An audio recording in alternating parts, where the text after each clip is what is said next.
Thank you for joining us on the Winning at Selling podcast. I'm Bill Hellkamp of Reach Development Systems, and with me is Professor Scott Plum of the Minnesota Sales Institute. How are decisions really made? We know people love to buy but hate to be sold. With every decision, there is a criteria, a process, motivation, and a person involved. What else do we need to know? What are their priorities, their beliefs, their preferences, and in what situation do they thrive and others they want to cry? Let's gather around as Bill and I talk about how we can approach everyone differently and still achieve the same goal as Bill and I discuss DiSC selling on episode 573 of the Winning at Selling podcast.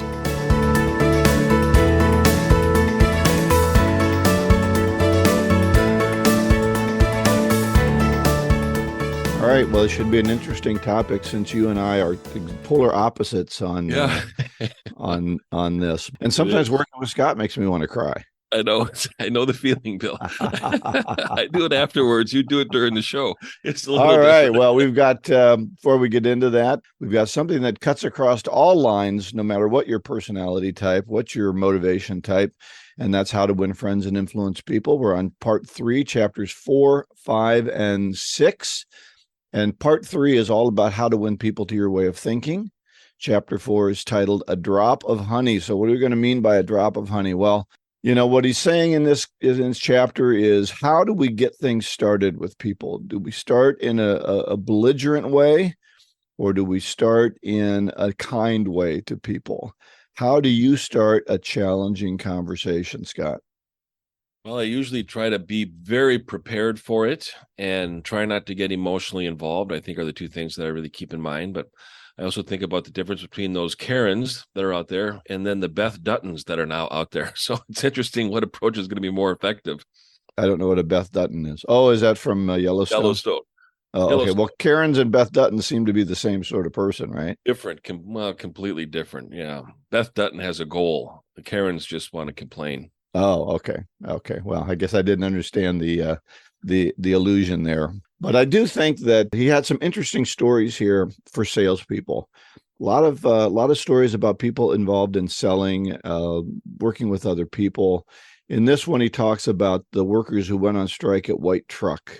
Mm-hmm. And this was obviously years ago when all these stories happened. But the president of the company, instead of getting mad at him, he noticed they were just standing around. So he got them some baseball equipment to keep them occupied. And the strikers then took the time to clean up around the factory, and everything got resolved without rancor. And I think that's interesting, that when we start to accuse people of having ill intent, we really set them off. And that's something I always have to be careful, not just how I approach a situation, but how I think about it in advance. Sometimes I think we accuse people of things that we're thinking about, not necessarily what they're thinking about. Yeah, we're projecting our own beliefs on other people's behavior, or perhaps perceived intended behavior, which is not true. Yeah, we assume facts, not in evidence, right? Right. Yeah. Right? Yeah. We think they're going to do this. It reminds me of an old story I used to tell about a guy whose car breaks down on a lonely road, and he notices a light way off in the distance, and he says, I guess he had a flat tire. That's what he had, a flat tire, but he got into his car and he didn't have a jack. And so he's starting to walk toward this light, and he's thinking, I wonder if they'll be home. I hope they're home. What if they're home, but they won't answer the door? What if they're home and they answer the door, but they won't talk to me? What if they're home and they answer the door, they won't talk to me, and they won't give me their jack? And he knocks on the door. The guy answers the door and he yells, "Keep your lousy jack." and you know, we work ourselves up in these conversations with ourselves, right?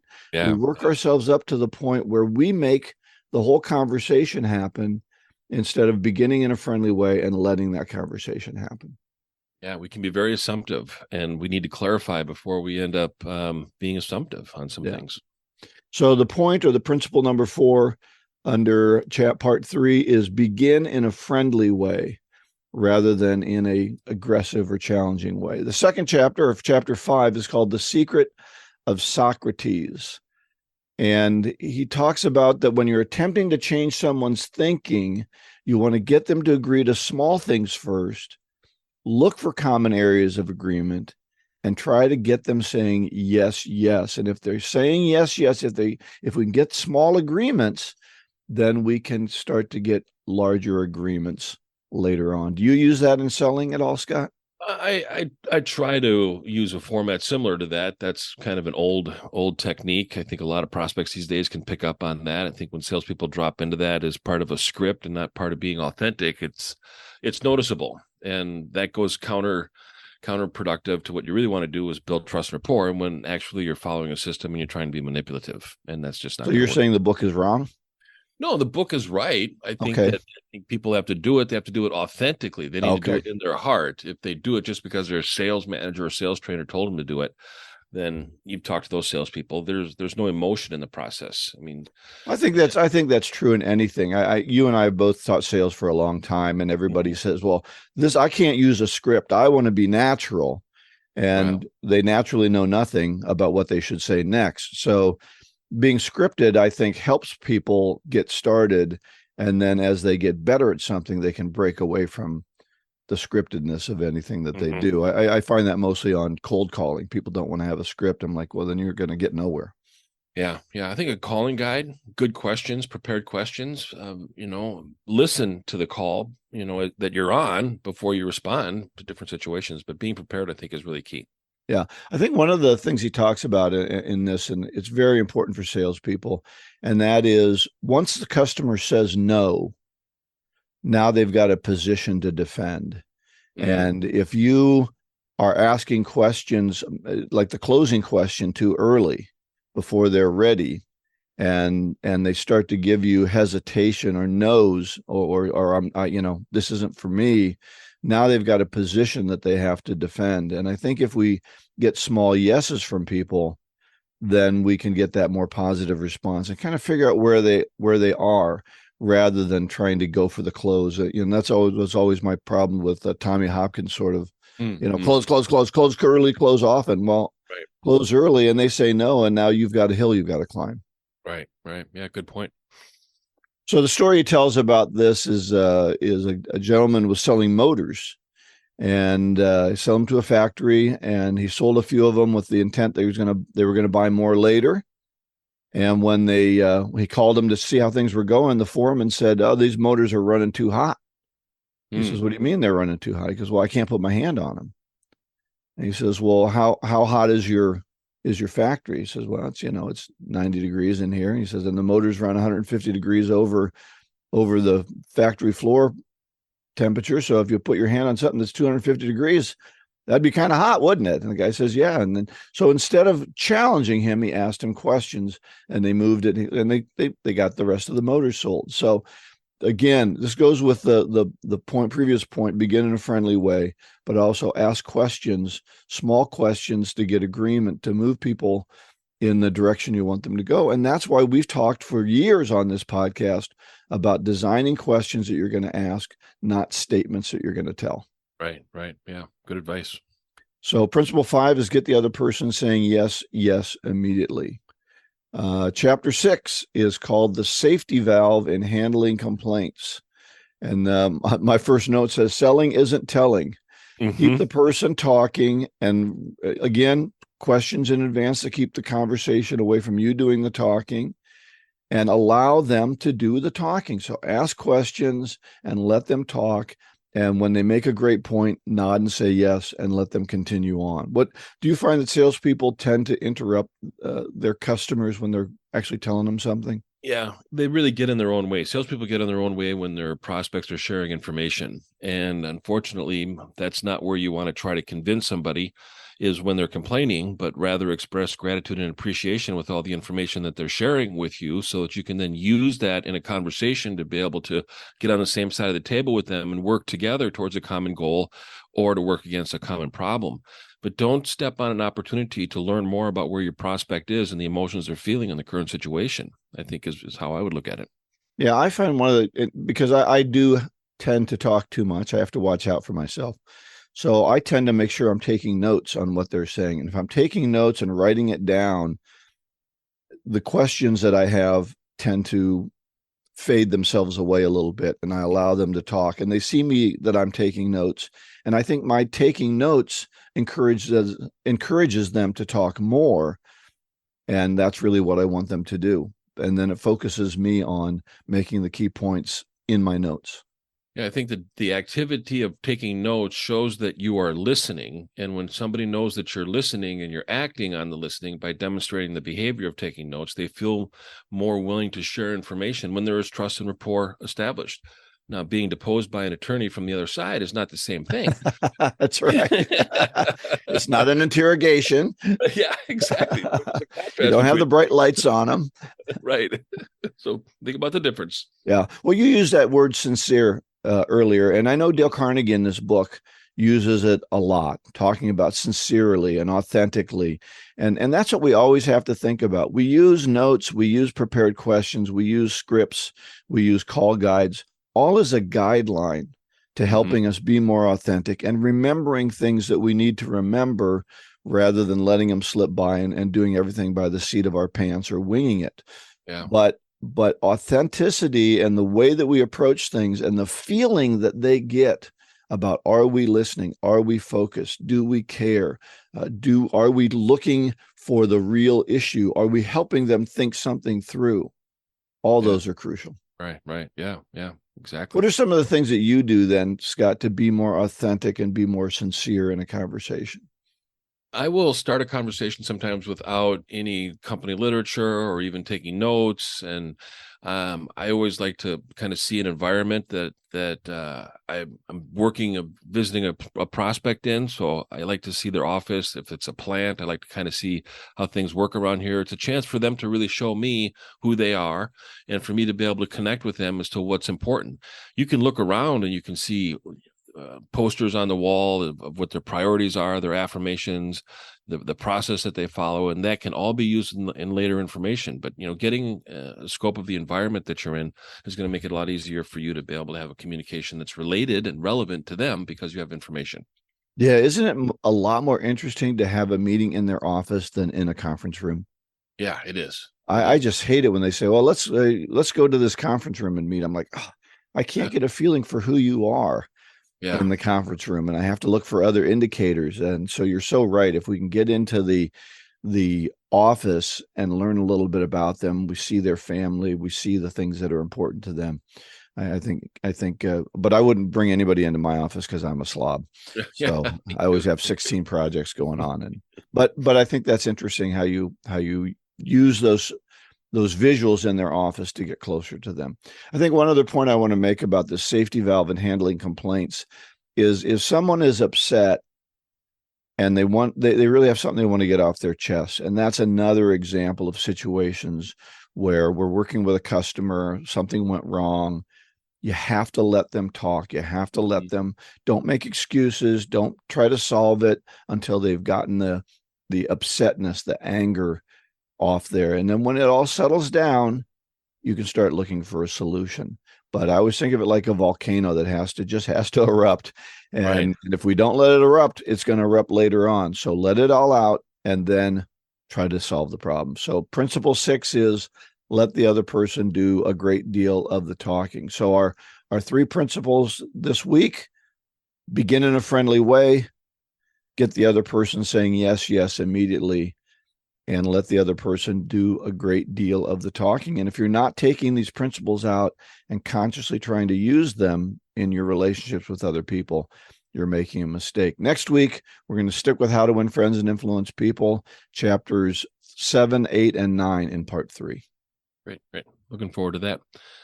Our topic today is going to be on DiSC selling. And Bill, you and I have taken the same DiSC assessment. And from the results, I can see why we complement each other nicely, which is why I think we really work well together, right? Well, that's a nice way of saying that we're total opposites, to say we complement each other. I'm a high D, if you haven't figured that out. I'm very dominant in everything I do. I know I'm right. And so I recognize that. Yeah, and my way is the right way. So I have to repress that.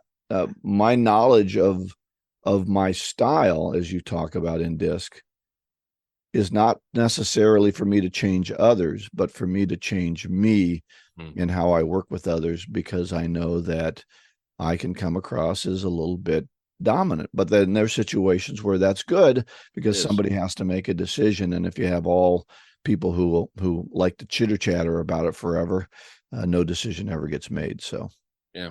So let's talk a little bit about what all this DiSC is. What's your style, Scott? I'm an S, so I am completely opposite on the wheel, so to speak, and but I overlap in other areas too. I've been in 3 of the 4 quadrants through my life as I've taken the DiSC assessment. I started off as a C, very high compliant. I wanted to be a CPA when I was in high school. I took one college course on accounting, and I'm out.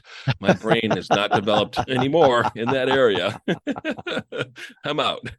And I've been in a 100% sales role and come across in the I, being an influence, and in a coaching, consulting, business owner position capacity. I'm more of a study relator, and I think that really represents kind of my style and my behavior right now in the different roles that I'm put myself in. But so a couple things I hear you saying is that, one, that based on the situation, we can adapt our style a little bit. Mm-hmm. And then also over time, right, we might find ourselves changing. Well, our style is really made up of our beliefs, our priorities, our preferences, and our priorities and preferences will change over time.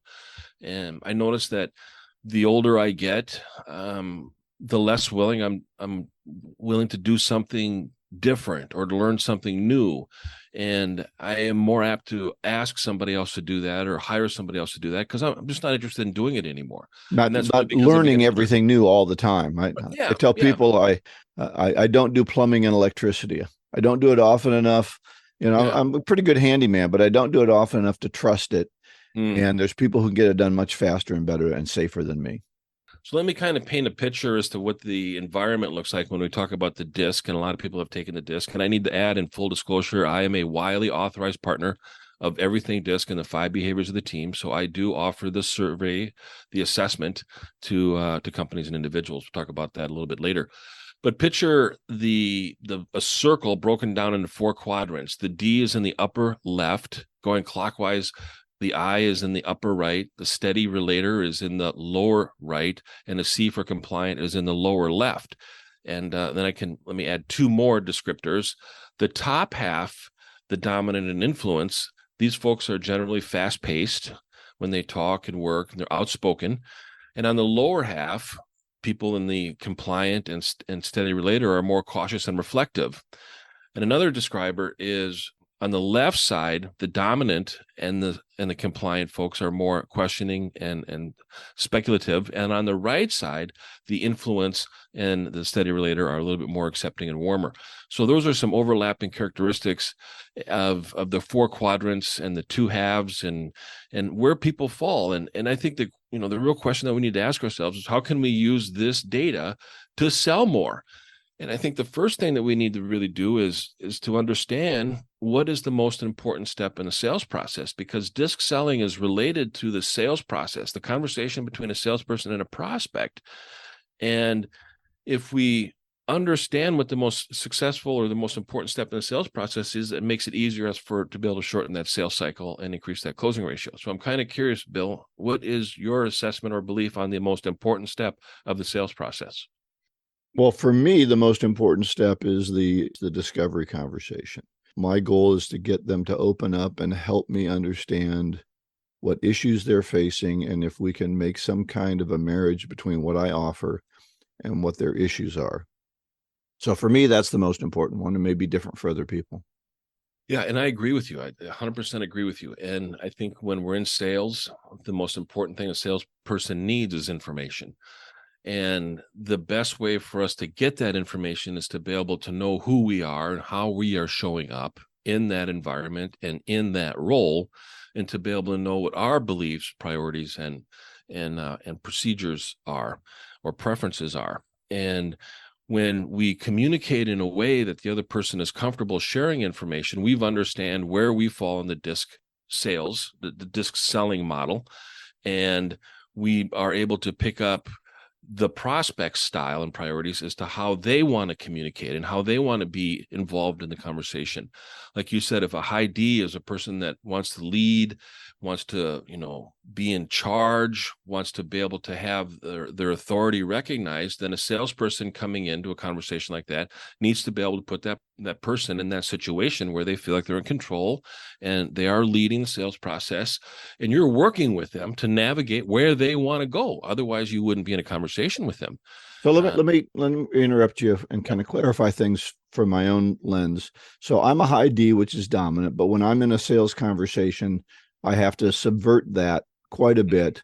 I've even told you guys before, our listeners before, I put SU at the top of my paper repeatedly to say shut up so that the other person can talk. The other way that I have to subvert that is I don't try to make a decision right away. I'm a very decisive person, but I don't try to make a decision right away, tell them what my solution is, and close them all in the first meeting. So I actively do something called save the solution, which is I want to meet with them again with a solution I've really thought through, and maybe even talked with friends about or colleagues about. And those are two ways that I subvert that. But I'm curious then. You're talking about trying to assume what the other person's style is as well. How do we do that? I remember there was a system where you handed the other person cards, right, and let them assess themselves as part of your primary meeting with them. And I thought, and you and I both thought that was kind of silly. But short of having them do the assessment for you, how do we assume what the other person's style is? I think looking at their rate of speech, if they talk really fast, they're probably going to be somebody that's a little bit more of a dominant or an influencer. Sometimes influencers, and this is a quadrant that salespeople fall into, just love to talk fast. So if they're talking fast, they don't really care about the words that they're saying. They just want to keep talking. And that's how they're expressing themselves. And that's how they end up becoming in control, is if they keep talking, then nobody can interrupt them. And you look at other people that are a little bit more compliant. These are generally the engineers or the CPAs. They're still on the left side of the circle, and they're going to be still more questioning and skeptical of whatever information somebody on the other side of the circle is, like a salesperson or somebody in my position being a steady relator. So when you start picking up on some of their behaviors, you're going to know what process they go through and how they process information based on their priorities and their preference.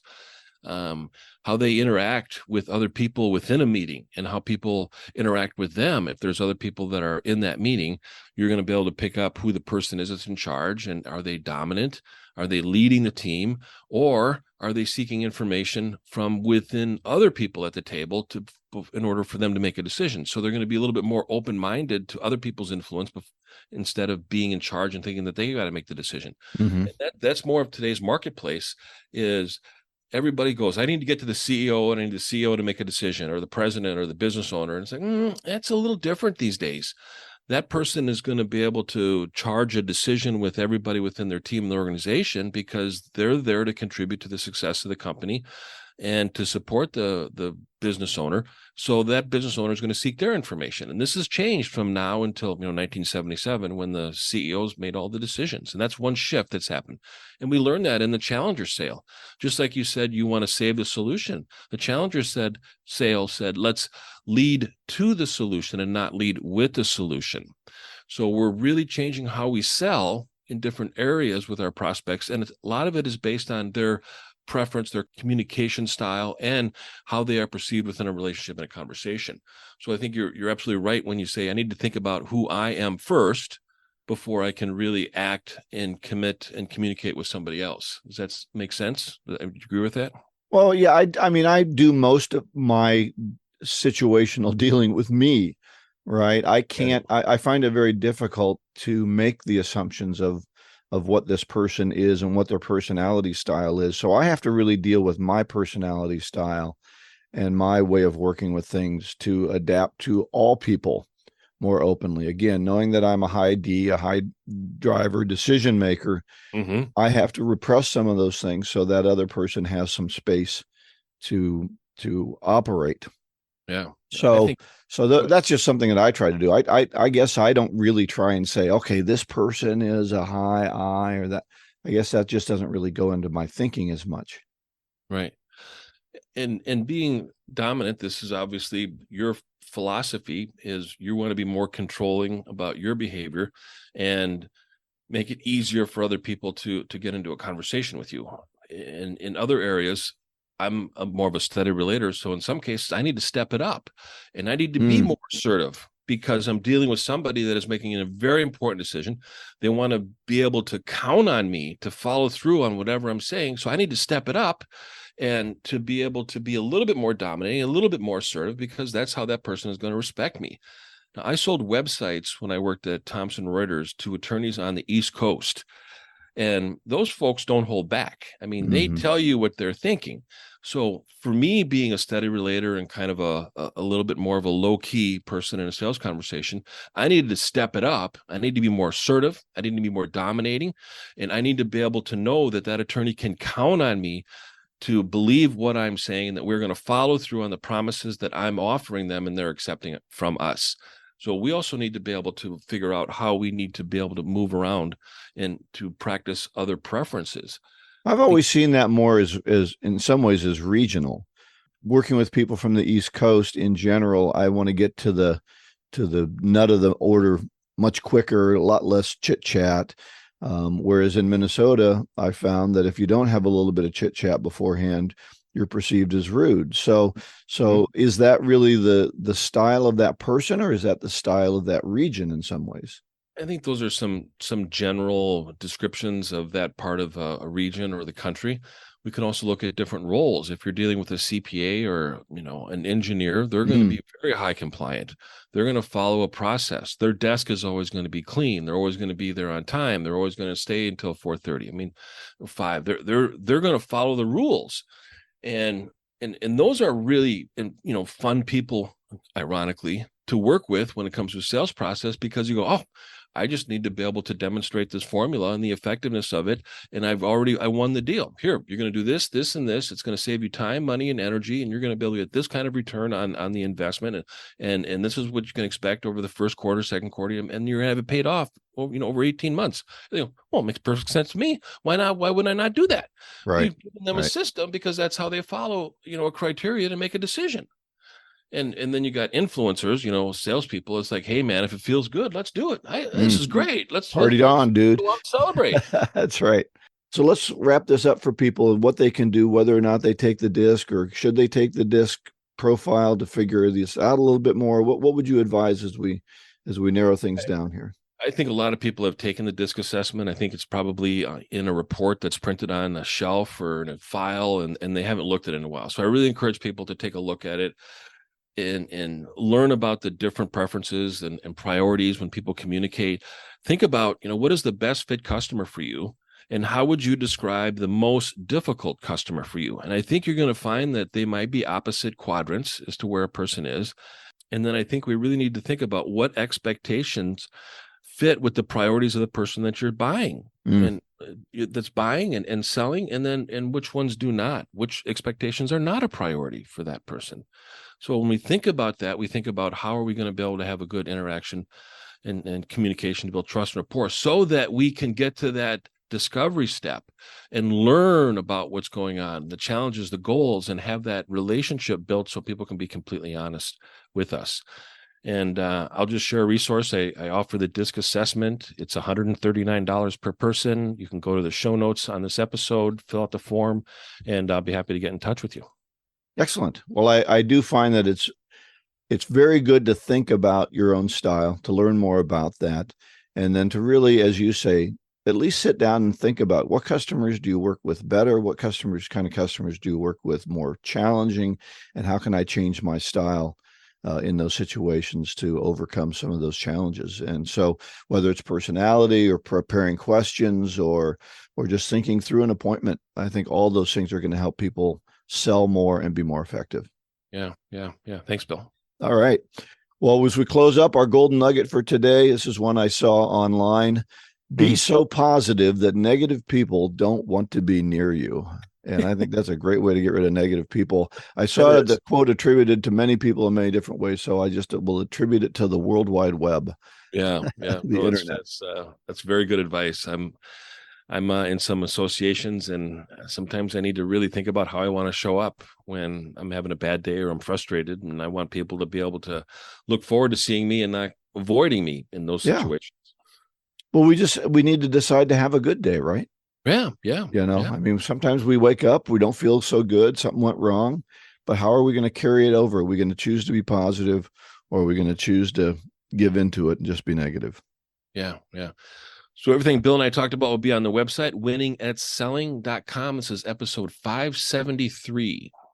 Next week, our book club, How to Win Friends and Influence People. We'll continue with that in part 3, chapter 7, 8, and 9. And our topic, take control of your own development. Subscribe, share the podcast with your colleagues and on social media. Go out and get better one skill at a time. Joyful selling.